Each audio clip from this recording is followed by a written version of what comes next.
नमस्कार बंधुरा बेंगली कुकिंग आपनादेर सकलके आरेकबार स्वागत जानाई। आपनारा सकले केमन आछेन? आशा करी खुबই ভালো আছেন এবং সুস্থ আছেন। আজ চলে এসেছি নতুন একটি রান্না নিয়ে। চলুন তাহলে প্রথম থেকে শেষ পর্যন্ত আমার ভিডিওটি দেখার জন্য আপনাদের সকলকে অনুরোধ রইল।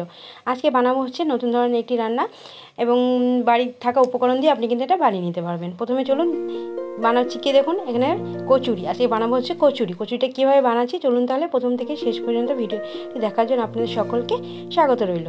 আজকে বানাবো হচ্ছে ছোলার ছাতু দিয়ে কচুরিটা। আর কচুরি বানানোর জন্য অবশ্যই প্রথমে এখানে ময়দা নিয়ে নিয়েছি। দেখুন ময়দাটা নিয়ে নেওয়ার পর হচ্ছে পরিমাণ মতন অবশ্যই নুনটা দিতে হবে, আর অল্প পরিমাণে এখানে চিনিটা ব্যবহার করেছি। আর তারপরে এর মধ্যে আমি এখন দিয়ে দেবো দেখুন সাদা তেল। এবার ভালো করে ময়ম দিয়ে নিতে হবে। ভালো করে ময়মটা দেওয়ার আগে প্রথমে এখানে দেখুন আমি দিয়ে দিলাম হচ্ছে জোয়ানটা দিলে কী হবে, ভালো লাগবে খেতে। আর ভালো করে ময়মটা দেওয়ার পর ভালো করে তারপরে কিন্তু এবার অল্প অল্প করে পরিমাণ মতন জল দিয়ে ভালো করে কিন্তু এটা ডো বানিয়ে নিতে হবে। প্রথমে অল্প অল্প পরিমাণে জল দিয়ে কিন্তু একটা ডো বানিয়ে নিচ্ছি। দেখুন ডোটা বানানো হয়ে গেছে আমার। এরপর আমি এর মধ্যে দেখুন তেল দিয়ে উপরে ঢেকে রাখবো হচ্ছে আধ ঘন্টা মতন। তাহলে ভালো করে ময়দাটা সেট হয়ে যাবে এবং ভালোভাবে ফুলকো ফুলকো হবে।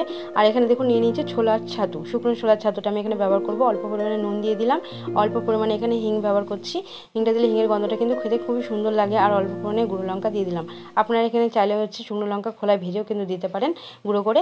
আর তারপরে একটু অল্প পরিমাণে কিন্তু এখানে সর্ষের তেল ব্যবহার করবেন, রিফাইন তেল এখানে দেবেন না। সর্ষের তেলে দিলে ভালো হবে, রিফাইন তেল দিলে গন্ধ লাগবে। তারপর অল্প পরিমাণে জল দিয়ে এখানে দেখুন ছোটো ছোটো একটা ডো বানিয়ে নিয়েছি।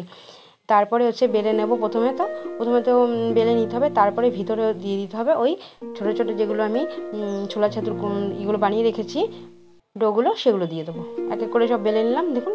তারপরে কিন্তু এর ভিতরে ছোলা ছাতুটা দিয়ে তারপরে কিন্তু হালকা হাতে বেলে নিতে হবে, তাহলে তৈরি হয়ে যাবে একদম লেচিটা থেকে লুচি আকারে বেলে নিতে হবে। দেখুন একদম তৈরি হয়ে গেল, কচুরির শেপ দেওয়া হয়ে গেছে।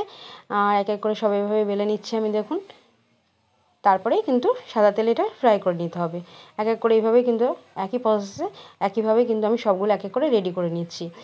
কচুরির রেসিপি কিন্তু খুবই ভালো লেগেছিলো। একদম কিন্তু সোজা সাপটা রান্না, কোনো ঝামেলা ছাড়াই রান্না করেছিলাম, ভেজেছিলাম ওই কচুরিগুলো। আর খেতে কিন্তু অসাধারণ হয়েছিল। গরম গরম আলুর যে কোনো তরকারির সাথে কিন্তু এটি যায়।